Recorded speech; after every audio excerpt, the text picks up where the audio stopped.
I told him, I said, you know, if you hit me one more time, I'm leaving you.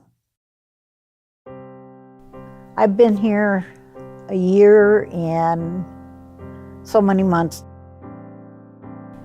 My childhood, I really didn't have one. They had their favorites, and then I was not one of the favorites. So I would get hit by whatever she could get her hands on. 10 years old or 11 years old, I tried to commit suicide, and I ended up in Cherokee, Iowa at their mental health. And then I was in and out of foster homes, group homes for a while, and then finally they sent me back home, and it didn't work, because as soon as the social worker left and dropped me off, she told me to get out.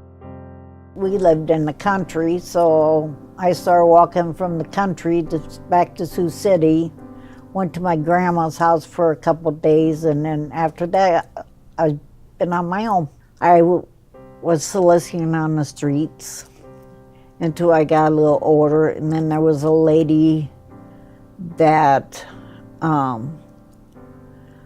went into this bar, and it was busy and stuff, and I sat down next to her, and she was the boss of the bar, and she asked me if I wanted a job, and I said, yeah. Age of 22, I had my son, and I married his dad.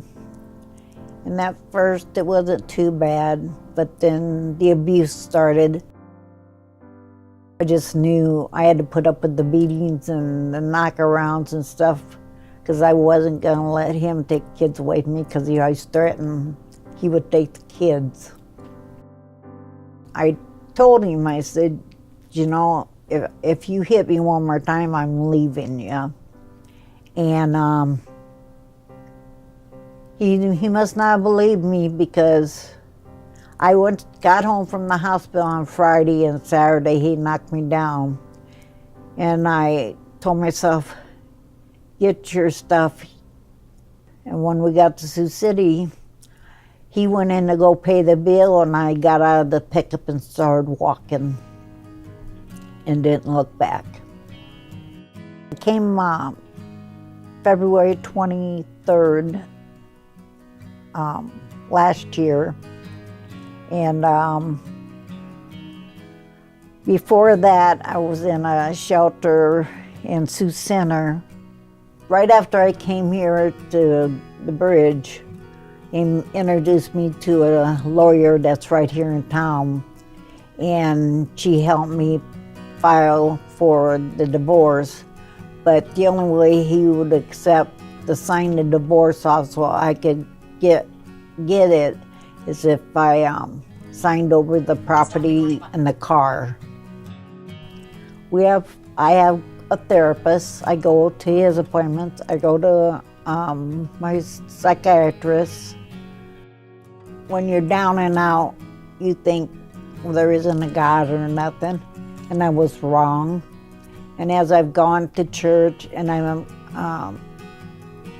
got a Bible and I started studying that Bible, I'm finding out that, you know, there is a God, and it was him that brought me here. He just kept moving me into another place, and then all of a sudden one day he brought me here, and he brought me to a safer place, in a peaceful place in my mind.